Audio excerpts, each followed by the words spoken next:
का स्वदेशी उत्पादन 70 लाख टन बढ़ाने के लिए 6 उर्वरक संयंत्रों का उद्धार किया जा रहा है।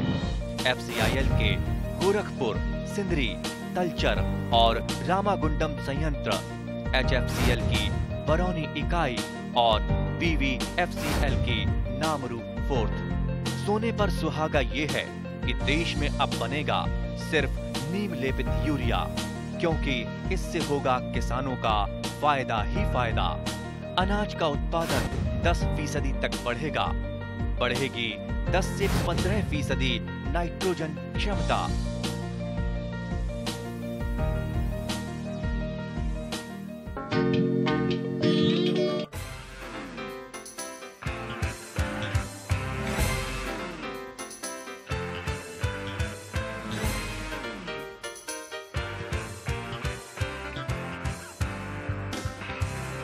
অসম ৰাজ্যিক কৃষি বিপণন পৰিষদৰ অনুমোদিত বজাৰ দৰ এনেধৰণৰ: কামৰূপ বজাৰত বেঙেনাৰ প্ৰতি কুইণ্টেলত ন্যূনতম মূল্য 2500 টকা, অধিকতম মূল্য 3000 টকা, বন্ধাকবি 1800 টকা, 1900 টকা, তিয়হ 2000 টকা, 2500 টকা, কেঁচা জলকীয়া 6000 টকা আৰু 9000 টকা। গোৱালপাৰা বজাৰত অমিতাৰ প্ৰতি কুইণ্টেলত ন্যূনতম মূল্য 2100 টকা, অধিকতম মূল্য 2450 টকা, ৰঙালাও 1600 টকা, অধিকতম মূল্য 2050 টকা, বিলাহী 5000 টকা, 6500 টকা, তিতাকেৰেলা 2600 টকা, 2900 টকা। লখিমপুৰ বজাৰত লেচেৰাৰ প্ৰতি কুইণ্টেলত ন্যূনতম মূল্য 3300 টকা, অধিকতম মূল্য 4000 টকা, পিঁয়াজ 2400 টকা, 2600 টকা, জিকা 2400 টকা, 2600 টকা, পটল 3000 টকা আৰু 3600 টকা। ধুবুৰী বজাৰত আলুৰ প্ৰতি কুইণ্টেলত ন্যূনতম মূল্য 2000 টকা, অধিকতম মূল্য 2600 টকা, ভেন্দি 2500 টকা, 2800 টকা, অমিতা 2800 টকা, 3200 টকা, কেপচিকাম 10000 টকা আৰু 10500 টকা। কুকুৰাঝাৰ বজাৰত ওলকবিৰ প্ৰতি কুইণ্টেলত ন্যূনতম মূল্য 2000 টকা, অধিকতম মূল্য 2700 টকা, ভেন্দি 2200 টকা, 2500 টকা, কোমোৰা 2500 টকা, 3400 টকা, মটৰ 6000 টকা আৰু 6500 টকা। মহাৰাষ্ট্ৰ পুনেৰ কৃষি বতৰ বিজ্ঞান কেন্দ্ৰৰ পৰা পোৱা বতৰৰ আগলি বতৰা অনুযায়ী কাইলৈ গুৱাহাটী আৰু ইয়াৰ দাঁতিকাষৰীয়া অঞ্চলৰ আকাশ আংশিকভাৱে ডাৱৰীয়া থকাৰ লগতে কোনো কোনো ঠাইত বৰষুণ হোৱাৰ সম্ভাৱনা আছে। বতাহ প্ৰতি ঘণ্টাত 3 কিলোমিটাৰ বেগেৰে বলিব। আপেক্ষিক আৰ্দ্ৰতা 85% ভিতৰত থাকিব। অসমৰ সাৰুৱা কৃষিভূমিৰ ফলশ্ৰুতিত শেহতীয়াভাৱে আপেল বগৰীৰ খেতি এক সফলতম কৃষিকাৰ্যৰূপে চিহ্নিত হৈছে। আপেল বগৰী বা থাইলেণ্ড বগৰীৰ কৃষিকাৰ্য অসমত নতুনকৈ আৰম্ভ হৈছে যদিও বজাৰ চাহিদা বৃদ্ধিৰ বাবে ইয়াৰ কৃষিকাৰ্য অসমৰ বহুবোৰ অঞ্চলত প্ৰসাৰ লাভ কৰিছে। বিশেষকৈ যুৱচাম কৃষকে আপেল বগৰীৰ খেতি বহু পৰিমাণে আন্তৰিকতাৰে আদৰি লৈছে। ক্ষেত্ৰীৰ ডেৰাকুচি অঞ্চলত মা কামাখ্যা নাৰ্চাৰীৰ প্ৰতিষ্ঠাপক মেঘনাথ বিশ্বাসৰ সুন্দৰ ব্যৱস্থাপনাৰে তৈয়াৰ কৰা মাতৃগছৰ বাৰীত উপস্থিত হৈছিলো।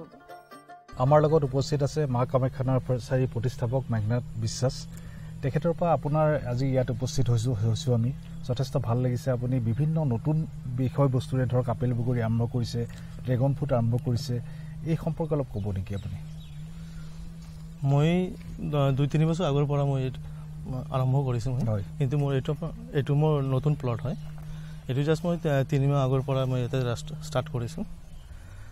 আজিকালি যিটো আপোনাৰ মিশ্ৰ আপোনাৰ ফুটিং যিটো, তাৰমানে এটা আপোনাৰ মাটিত আপুনি বিভিন্ন ফলৰ খেতি কৰিব পাৰে। মই এইটো কৰিব বিচাৰিছোঁ। আগতে মই ফাৰ্ষ্ট ইয়াতে আপেল বগৰী লগাইছিলোঁ, 12 ফুট বাই 12 ফুট দূৰত দিছিলোঁ। মই তাতে দেখা পালোঁ মাজতে বহুতখিনি জাগা ৱেষ্টেজ হৈ আছে। তেতিয়া মই তাতে 2টা বগৰীৰ মাজত মই ড্ৰাগন ফ্ৰুট লগাইছোঁ। ড্ৰাগন ফ্ৰুট লগোৱাৰ পাছত মই ইয়াতে যে আপোনাৰ বগৰী যিটো আছে 12 ফুট বাই 12 ফুট লম্বা যিটো, তাৰ মাজতে মই কেপচিকাম খেতি কৰিম। মই এনেকৈ মই এই প্লটটো মই ৰেডি কৰিছোঁ। আৰু কিছুমান আপোনাৰ আপেল বগৰীৰ মাজত ষ্টিকাৰ আপুনি লগোৱা দেখা পাইছোঁ। কেতিয়াৰ পৰা আপুনি লগাবলৈ আৰম্ভ কৰিছে? এইটো মই বেছি দিন দিয়া নাই, মিনিমাম 10-15 দিন আগত মই দিছোঁ। এইটো ক্ৰপ গাৰ্ড হয়। যিবিলাক আপোনাৰ উৰি অহা যিবিলাক উৰণীয়া পোক হয়, এইটো যিমান পোক আছে চব ইয়াতে আহি কিনে হেৰি হ'ব। এইটো কিমান দিনৰ ভিতৰত আপুনি সলাব লাগিব? এইটো আপোনাৰ 3 মাহৰ কাৰণে। 3 মাহ পিছত আকৌ নতুনকৈ মই ইয়াতে আঠাটো লগাই কিনে আকৌ মই এইটো ব্যৱহাৰ কৰিব পাৰিম। আপুনি কিছুমান দেখা গৈছে যে নলা কিছুমান আপুনি দুইফালে বিশেষকৈ আপেল বগৰী দুইফালে দিছে, এই ক্ষেত্ৰত কেনেধৰণৰ আপোনাৰ ব্যৱস্থাটো কেনেধৰণৰ? এইটো আপোনাৰ পানী চেচ দিব লাগে। হয়, যদি আপোনাৰ বগৰী গছ হওক, আপোনাৰ ড্ৰাগন ফ্ৰুটছ হওক, আপোনাৰ 15 দিন মূৰে মূৰে আপোনাৰ পানী চেচটো দিব লাগে। এইটোৰ কাৰণে নালাটো মই দিছোঁ। আৰু মই ইয়াতে নালাটো আৰু এটা কাৰণে দিছোঁ, যেতিয়া মই ইয়াতে পানী চেচ দিওঁ তাৰ লগতে মই এটা আপোনাৰ 0 বাজেট যিটো ফাৰ্মিং অৰ্গেনিক যিটো সাৰ আছে মই নিজে ইয়াতে তৈয়াৰ কৰোঁ। এইটো ইয়াতে যেতিয়া পানীটো মই ছাপ্লাই ইয়াতে চেচ দিওঁ তাৰ আগতে লিকুইড সাৰটো মই ইয়াতে ঢালি দিলে আপোনাৰ গোটেইখিনি গছৰ এইটো আপোনাৰ গৈ পায়। তাৰপৰা সম্পূৰ্ণ আপুনি অৰ্গেনিকভাৱে কৰিছে, জৈৱিকভাৱে কৰিছে? সম্পূৰ্ণ জৈৱিকভাৱে কৰিছে, ৰাসায়নিক একো ব্যৱহাৰ কৰা নাই? ৰাসায়নিক মই একো ইউজ নকৰোঁ। আৰু এটা দেখা পাইছোঁ ড্ৰেগন ফ্ৰুট আপুনি আপেল বগৰী কিমান দূৰত্বত আপুনি ড্ৰেগন ফ্ৰুট দিছে? ইয়াতে আপোনাৰ 6 ফুট দূৰত্ব দিছে। 6 ফুট দিছে। আৰু বিশেষকৈ এইটো দুটা কংক্ৰিটৰ পোষ্ট দেখিছোঁ, তাৰ মাজত আপুনি বাঁহৰ লগাইছে। এই বাঁহৰ কিবা বিশেষত্ব আছে নেকি? যে এইটো চাই আপোনাৰ নতুন টেকনিক হয়। হয়, মোৰ আৰু এটা যিটো বাগান আছে তাতে মই পোষ্টতে দিছোঁ, কিন্তু মই দেখিলোঁ তাতে খৰচাটো অলপ বেছি হৈ আছে আৰু জাগাটো বেছি ৱেষ্টেজ হৈছে। তাৰমানে কম খৰচত আপুনি কৰাৰ ব্যৱস্থা কৰিছে? কম খৰচত, আৰু মই বেছিকৈ মই গছ পুলি ইয়াতে লগাব পাৰিম, বেছিকৈ ফল পাম, উৎপাদনটো বেছি হ'ব। প্ৰিয় কৃষক বন্ধুসকল, আপোনালোকে দেখিলে যে মেঘনাথ বিশ্বাসে কেনেধৰণৰ নতুন পদ্ধতিৰে আৰম্ভ কৰিছে। তেখেতে প্ৰথম আপেল বগৰী খেতি কৰিছে, তাৰ মাজৰ যিখিনি খালী ঠাই আছে সেইখিনিত তেখেতে ড্ৰেগন ফ্ৰুটৰ খেতি আৰম্ভ কৰিছে। এতিয়া ড্ৰেগন ফ্ৰুটৰ ক্ষেত্ৰত প্ৰথম অৱস্থাত তেওঁ কংক্ৰিটৰ পিলাৰ ব্যৱহাৰ কৰিছিলে, কিন্তু বৰ্তমান কম খৰচী বাঁহৰ খুঁটি ব্যৱহাৰ কৰি পেলাই তেখেতে মূল কথাটো কৈছে যে কম খৰচত যাতে আজি আমি অধিক উৎপাদন পাব পাৰোঁ, এইটো যথেষ্ট আকৰ্ষণীয়। আপোনালোকেও এই ব্যৱস্থাটো ব্যৱহাৰ কৰিব পাৰে। এতিয়া পুনৰ আমি যাওঁ তেখেতৰ ওচৰলৈ। এই যে আপুনি ক'লে বাঁহৰ ব্যৱহাৰ কৰিছে, আগতে আপুনি প্ৰথম অৱস্থাত আপুনি যেতিয়া নাজানিছিলে যে খেতিটোৰ বিষয়ে সম্পূৰ্ণ আপোনাৰ তথ্য নাছিলে, তেতিয়া আপুনি কংক্ৰিটৰ পোষ্ট ব্যৱহাৰ কৰিছিলে, কিন্তু বাঁহৰ ব্যৱহাৰ কৰাৰ কিমানমান খৰচ আপোনাৰ কমি গৈছে খেতিটো কৰা? মই যদি ছাৰ আগৰ মই প্ৰচেছটো মই যদি এইটো ব্যৱহাৰ কৰিলোঁ হয়, হয়, তাতে মই ইয়াতে 1200 পুলি লগাব পাৰিলোঁ হয়। হয়, কিন্তু মই এতিয়া ইয়াতে 3000 পৰা 4000 পুলি লগাব। তাৰমানে পুলিৰ সংখ্যাটো আপোনাৰ বাঢ়ি গৈছে? পুলিৰ সংখ্যাটো বাঢ়ি গৈছে আৰু খৰচাটো কমি গৈছে। খৰচাটো মই এটা পোষ্ট বনাওঁতে ছাৰ আগতে মোৰ কিমান 750 মান খৰচা হৈছিল, এতিয়া মোৰ 220 হৈ গৈছে ছাৰ। কিন্তু বাঁহৰ ক্ষেত্ৰত আপুনি আৰু বেলেগ কিবা ব্যৱহাৰ কৰিব পাৰি নেকি অলপ স্থায়ীভাৱে? আপুনি যিহেতু কেইবছৰীয়া আপোনাৰ ড্ৰেগন ফ্ৰুটটো কেইবছৰ আপোনাৰ থাকিব? বাঁহৰটো এইটো কাৰণে দিছোঁ, তাৰমানে এইটো ছাৰ 1 বছৰত ইয়ালৈকে পাই যাব। হয়, যেতিয়া আপুনি ইয়াতে পাব দুইফালৰ পৰা আপোনাৰ ওলমি আহিব, তেতিয়া বাঁহটো আপোনাৰ 2 বছৰ 3 বছৰ গ'লেও ইয়াতে মই এটা পাইপ দি দিম। তেতিয়া এইটো আপোনাৰ লতি টাইপৰ গছ হয়, বাঁহটো যেতিয়া আপোনাৰ বেয়া হৈ যাব তেতিয়া মই এটা পাইপ দি কিনে বান্ধি দিম তাতে। তাৰমানে পিছৰ পৰ্যায়ত কি কৰিব আপুনি আগতেই ভাবি থৈছে? বাঁহটো পিছত নাথাকিলেও হ'ব ছাৰ, নাথাকিলে এইটো ইয়াতে, আৰু পিছত মই ইয়াতে ছাপৰ্টিং ৰড দি দিম, যাতে এইফালে হেলি নাযায় এইফালে হেলি নাযায়। যিহেতু নতুন খেতি আপুনি আৰম্ভ কৰিছে, আপুনি এই বিষয়ে কিবা প্ৰশিক্ষণ লৈছেনে? যিহেতু আপুনি আমাৰ উদ্যান শস্য বিভাগৰ পৰা আমাৰ যথেষ্ট সহায় পাইছে, আপুনি কেনেধৰণৰ সহায় পাইছে? প্ৰশিক্ষণ মানে বিপুল দাস ছাৰ, মই যেতিয়া ফাৰ্ষ্ট আৰম্ভ কৰোঁ তেতিয়া একদম আৰম্ভণিৰ পৰাই ছাৰে মোকে গাইড কৰি থাকে, আৰু মই ইউটিউবত আৰু এইবিলাক চাই থাকোঁ, আৰু মই সৰুৰ পৰা এইটো মোৰ নলেজ আছে, মোৰ নাৰ্চাৰী আছে, তাৰ পৰা গছৰ সম্বন্ধে মোৰ অলপ আইডিয়া আছে। প্ৰিয় কৃষক বন্ধুসকল, আপোনালোকে মেঘনাথ বিশ্বাসৰ লগত আলোচনা কৰা দেখিলে যে নতুন খেতি এটা আৰম্ভ কৰিবলৈ বিভিন্ন পৰামৰ্শ, বিভিন্ন আমাৰ উদ্যান শস্য বিভাগৰ পৰা পৰামৰ্শ, কৃষি বিষয়ৰ পৰামৰ্শ তেখেতে লৈ পেলাই তেখেতে আজি সফল হৈছে। মই আপোনালোকক অনুৰোধ জনাইছোঁ, নতুন শস্যৰ খেতি কৰক। উদ্যান শস্যৰ ক্ষেত্ৰখনত অসমৰ এটা নতুন যিটো ত্বৰান্বিত কৰিব পাৰি সেই ধৰণৰ ব্যৱস্থা আপোনালোকে গ্ৰহণ কৰক। তাৰ কাৰণে যিখিনি বিশেষজ্ঞৰ পৰামৰ্শ আপোনালোকে সুন্দৰভাৱে গ্ৰহণ কৰি এই খেতিৰ কাৰণে, নতুন নতুন খেতিৰ কাৰণে আগবাঢ়ি যাওক, সেয়ে আমি অনুৰোধ জনাইছোঁ। পুনৰাই আপোনাৰ ওচৰলৈ আহিছোঁ। আপুনি যিখিনি মাজৰ অংশটো ক'লে, মাজৰ অংশ যে 12 ফুট আপোনাৰ আপেল বগৰীৰ মাজত 12 ফুট আছে, আৰু আপেল বগৰী আৰু ড্ৰেগন ফ্ৰুটৰ মাজত 6 ফুটৰ দূৰত্ব আছে। সেই সময়খিনি আপুনি কেপচিকাম বা বিভিন্ন ধৰণৰ আৰু কি খেতি কৰিব পৰা যায়? আপোনাৰ অভিজ্ঞতাৰ পৰা কৈছেনে নে আপুনি বিশেষজ্ঞৰ লগত পৰামৰ্শ কৰি গৈছে? মই অভিজ্ঞতাৰ পৰাই হয় কৈছোঁ। তাৰমানে ইয়াতে যিটো আপোনাৰ ৱেষ্টেজ যিটো মাটি থাকিব, তাতে মই কেপচিকাম আৰামত খেতি কৰিব পাৰিম, 2 বছৰলৈকে পাৰিম, তাৰপিছত নোৱাৰিম ছাৰ। যেতিয়া গছটো ডাঙৰ হৈ যাব 2 বছৰলৈকে মই ইয়াতে খেতি কৰিব পাৰিম ছাৰ। খেতি কৰিব পাৰিব, তাৰমানে 2 বছৰ আপুনি এই একে ঠাইৰ পৰা অধিক আয় পাবলৈ আপুনি চেষ্টা কৰিব।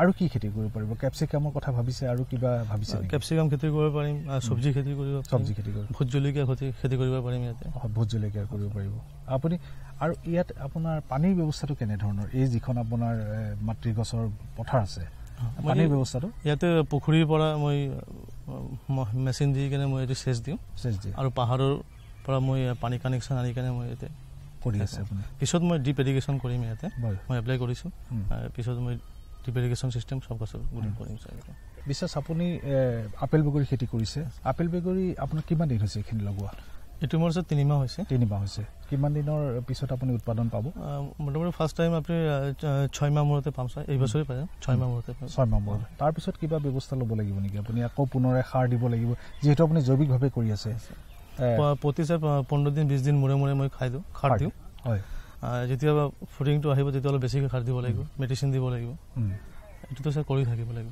আপোনাৰ ঘাঁহ চাফা কৰিব লাগিব আৰু নতুন খেতি এটা আপুনি কৰিছে ড্ৰাগন ফ্ৰুটৰ তাৰ ক্ষেত্ৰত কি হ'ব ড্ৰাগন ফ্ৰুটছৰ কাৰণে ইমান মেইনটেনেন্স হেৰি নাই তাতে প্ৰতি 2 মাহ মূৰে মূৰে খাৰ দি থাকিলে হ'ল আৰু ফাংগিচাইড অলপ দিব লাগে ফাংগিচাইড আৰু কিবা আপেল বগৰীৰ ক্ষেত্ৰত কিবা পোকৰ উপদ্ৰৱটো বেছি নেকি আপেল বগৰীৰ ক্ষেত্ৰত মই যেটো ক্ৰপ গাৰ্ড লগাইছো এটো এটা আপোনাৰ পোকৰ কাম কৰি আছে আৰু ইনসেক্টিসাইড যেবিলাক আছে মই নিম অয়েল মই ইয়াতে মই নিজে তৈয়াৰ কৰিছো আপুনি সম্পূৰ্ণভাৱে জৈৱিকভাৱে বেছি গুৰুত্ব দিছে হয় নিম অয়েলটো দিছে আৰু কেনে ধৰণে দিছে মই নিম গছৰ পাত ধুতৰা গছৰ পাত আগন্দ গছৰ পাত মিনিমাম 4-5টা যেটো গছৰ পাত আপোনাৰ গৰু নাখায় এনেকা 5টা জাতৰ গছৰ মই মিক্স কৰি কেনে এটা ডিকম্পোজ বুলি এটা হেৰি আছে তাৰ লগত মিক্স কৰি কেনে মই এইটো পোকমৰা মেডিচিনটো মই পেষ্টিসাইড মই নিজে তৈয়াৰ কৰিছো তাৰ পিছত গছৰ স্প্ৰে কৰোঁ প্ৰিয় কৃষক বন্ধুসকল আপোনালোকে দেখিলে মেঘনাথ বিশ্বাসে তেখেতে সম্পূৰ্ণ জৈৱিক কীটনাশক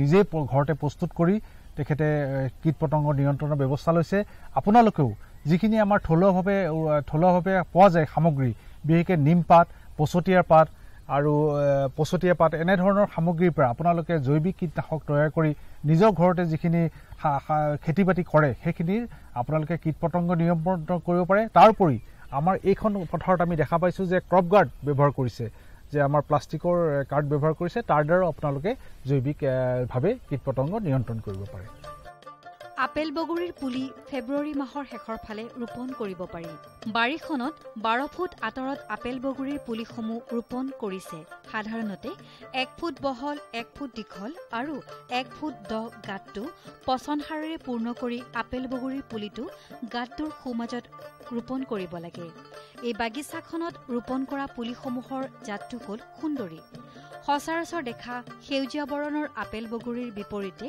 ইয়াৰ ফলসমূহ আপেল বৰণীয়া হ'ব বুলি জনাইছে থাইলেণ্ডৰ এই বগৰীবিধ বাংলাদেশৰ কিছু অঞ্চলত সফলতাৰে কৰাৰ পিছত পশ্চিমবংগত সফল হয় আৰু ক্ৰমান্বয়ে সকলো অঞ্চললৈ প্ৰসাৰ লাভ কৰে আপেল বগৰীৰ মাজত সমান্তৰালভাৱে ড্ৰেগন ফ্ৰুইটৰ শাৰীকৈ দিয়া হৈছে কংক্ৰিটৰ খুঁটা শাৰী শাৰীকৈ পুতি পুলি দিয়াৰ উপৰিও মাজত বাঁহৰ খুঁটিৰ পুলি ৰোপণ কৰা হৈছে এই পৰীক্ষামূলক পদ্ধতিটো মেঘনাথ বিশ্বাসে নিজাকৈ বাৰীখনত প্ৰয়োগ কৰিছে মিশ্ৰিত কৃষি পদ্ধতিৰ প্ৰচলনে প্ৰতি একক মাটিডৰাৰ পৰা গড় আয় বৃদ্ধিত কৃষকক অৰিহণা যোগায় আপেল বগৰী ৰোপণৰ 9 মাহৰ পিছৰে পৰাই ফল দিবলৈ আৰম্ভ কৰে প্ৰায় 2 বছৰলৈ বাৰীখনৰ খালী অংশত কেপচিকাম ব্ৰকলি আদিৰ খেতিয়ে কৃষকক অতিৰিক্ত আয়ৰ পথ সুচল কৰিব পাৰে আমি উপস্থিত হোৱা আপেল বগৰীৰ বাৰীখনত সম্পূৰ্ণ জৈৱিক পদ্ধতি অৱলম্বনৰ প্ৰয়াস কৰিছে কীটপতংগ নিয়ন্ত্ৰণৰ বাবে ষ্টিকাৰ ব্যৱহাৰ কৰিছে নিমপাত নহৰু জলকীয়াৰ মিশ্ৰিত পানী জৈৱিক কীটনাশক ৰূপে ব্যৱহাৰ কৰি সফল হৈছে ব্যৱসায়িক ভিত্তিত বাৰীৰ ব্যৱস্থাপনা সম্পৰ্কে জ্যেষ্ঠ কৃষি উন্নয়ন বিষয়া শ্ৰী বিপুল দাসে আনুষাংগিক বিষয় সম্পৰ্কত এনেদৰে কয় মই বৰ্তমান বৃহত্তৰ ক্ষেত্ৰীয় অঞ্চলৰ ভেৰাকুচি গাঁৱত আছো এই যিখন মই যিটো ঠাইত আছো ইয়াত এখন সুন্দৰ আমাৰ আপেল বগৰীৰ এখন মই উদ্যানত আছো ইয়াৰ যিজন কৃষক তেওঁৰ নাম আপোনাৰ মেঘনাথ বিশ্বাস তেওঁ এজন উদীয়মান কৃষক আৰু নতুন নতুন বস্তুৰ ক্ষেত্ৰত তেখেতে এই ধৰণৰ অৰ্চাৰবিলাক বনাই আছে আমি যিখন অৰ্চাৰত আছো এইখন আপেল বগৰী এতিয়া ধৰক আমাৰ এইখন এখন সম্পূৰ্ণ বৈজ্ঞানিকভাৱে কৰা এখন অৰ্চাৰ আগৰ দৰে বগৰী খেতি নহয় আজিকালি বগৰী খেতি বছৰেকীয়া 10 বা 11 মাহত কৃষকজনে সম্পূৰ্ণ উৎপাদন পাই পেলাই তেওঁ লাভ হ'ব লাগিব। এই মই যিডাল গছ লাৰি আছোঁ এই গছডালৰ বয়স 3 মাহ, অলৰেডি তাত ফুল আহি গৈছে। এইটো 6 মাহত কৃষকজনে প্ৰথম হাৰ্ভেষ্টিং পাব আৰু 11 মাহত তেওঁ সম্পূৰ্ণ এই গছডালৰ এই বছৰৰ উৎপাদনখিনি হাৰ্ভেষ্টিং কৰিব পাৰিব।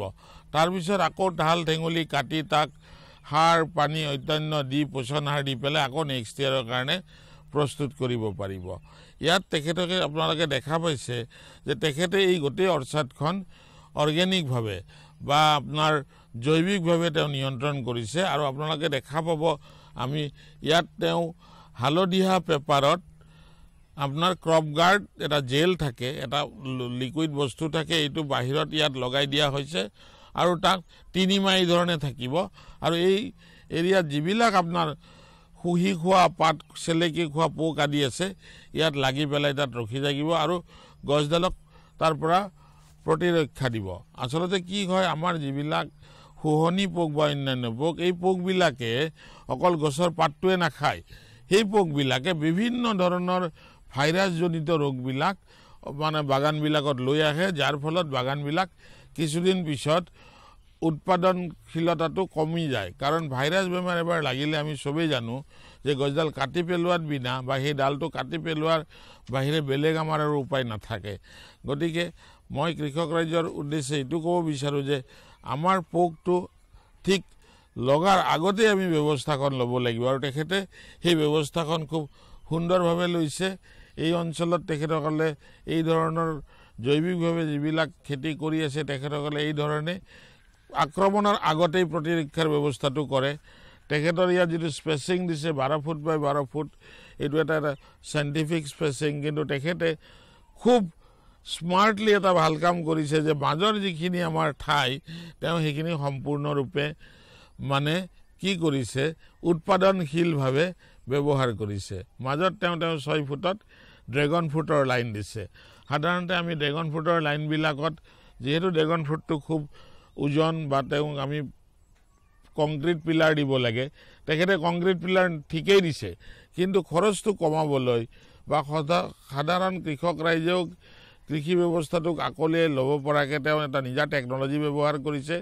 সেইটো 2ডাল আপোনাৰ কংক্ৰিট পোষ্টৰ মাজত মিনিমাম 9-10 ডাল তেওঁ বাঁহৰ পোষ্ট দিছে। উদ্দেশ্য এটাই, কংক্ৰিট পিলাৰটোৰ তেখেতে যিটো ফ্ৰুটছ হ'ব সেইটো বাণিজ্যিকভাৱে ফল হিচাপে ব্যৱহাৰ কৰিব আৰু মাজত যিবিলাক বাঁহৰ পোষ্টত তেখেতে গছ উঠাইছে সেইটো তেখেতে অন্তত 1 বছৰ 1.5 বছৰ মানলৈ তাৰ পৰা কলম কৰি পেলাই পুলি কৰি বিক্ৰী কৰিব। তেখেতে আপুনি দেখা পাব ইয়াতে কিছুমান তেওঁ পুলি কৰি থৈছে। পুলিবিলাকো আজিকালি বাণিজ্যিকভাৱে খুব ভাল ধৰণে বিক্ৰী হয়, তাৰ পৰা তেওঁৰ এটা এক্সট্ৰা ইনকাম আহে। আৰু গছডাল যেতিয়া এটা হাইট পাব, এটা হাইট মানে ধৰক 5.5 ফুট মান ওখ হ'ব, তেতিয়া তেওঁ এই বাঁহৰ পিলাৰটো দুৰ্বল হৈ যাব। সেই পিলাৰটো গুচাই পেলাই তাত এটা কংক্ৰিট নহ'লে বেলেগ ষ্ট্ৰং, মুঠতে এটা মানে ষ্ট্ৰং এটা ছাপৰ্ট দিব, যাৰ পৰা তেওঁ ফলটোৰো মানে হেৰি কৰিব পাৰিব, মানে ফলটোৰো উৎপাদনখিনি তেওঁ পাব। আপেল বগৰীৰ খেতিডৰা নিয়মিত পৰিষ্কাৰ কৰি ৰখাৰ প্ৰয়োজন। কৃষকৰ আয় বৃদ্ধিৰ বাবে নতুন সংযোজিত পদ্ধতিসমূহৰ সুপ্ৰয়োগৰ আৱশ্যক। বিশেষকৈ পুলি উৎপাদনৰ ক্ষেত্ৰখনৰ বাবে আৱশ্যকীয় কৌশল, গ্ৰাফটিং আদিৰ সফলতম প্ৰয়োগ, বাৰী ব্যৱস্থাপনাৰ বাবে আৱশ্যকীয় উপাদান। আপেল বগৰীৰ বাৰীখনত থকা ড্ৰেগন ফ্ৰুট মুকুলন পদ্ধতিৰে পুলি উৎপাদনৰ বাবে মেঘনাথ বিশ্বাসে প্ৰয়াস কৰিছে। এই সম্পৰ্কে বুজ লওঁ আহকচোন। ড্ৰাগন ফ্ৰুটছ হাইব্ৰিড ভেৰাইটিজ কৰাৰ কাৰণে মই এটা হাইব্ৰিড ভেৰাইটিৰ পৰা মই চাইন এটা আনিছোঁ। এইটো হ'ল ৰুট ষ্টক। মই এতিয়া গ্ৰাফটিং কৰিম। ফাৰ্ষ্ট টাইমত চাইনটো কাটি ল'ব লাগিব।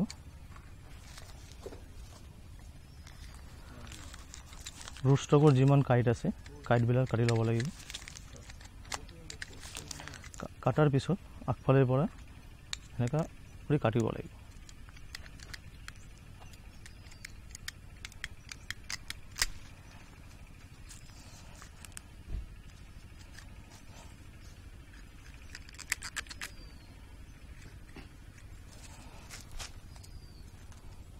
এতিয়া এইটো হ'ল আপোনাৰ হাইব্ৰিড চাইন।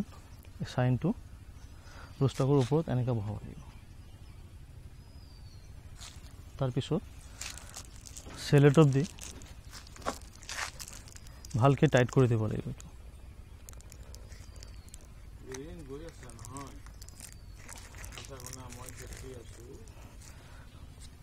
গ্ৰাফটিং মই চাইনটো মই ৰোষ্টাকত দিলোঁ, তাৰ ওপৰত মই এনেকৈ চেলেটেপ মাৰিলোঁ। চেলেটেপটো এনেকৈ মাৰিব লাগিব যাতে আপোনাৰ তলতে এইটো চাইডে কোনো ফাঁক নাথাকে, গেপ নাথাকে। গেপ থাকিলে আপোনাৰ জইণ্টটো নালাগে। ভালকৈ টাইট কৰি এইটো আপোনাৰ চেলেটেপটো মাৰি দিব লাগিব। মৰাৰ পিছত এনেকুৱা এটা পেপাৰ লৈ কিনে এইটো এনেকৈ ঢাকি দিব লাগিব যাতে আপোনাৰ এয়াৰটোৰ ভিতৰত নহয়, ভিতৰটো মইশ্চাৰ থকাৰ কাৰণে। তাৰপিছত আপুনি ৰছী দি কিনে এনেকৈ বান্ধি দিব।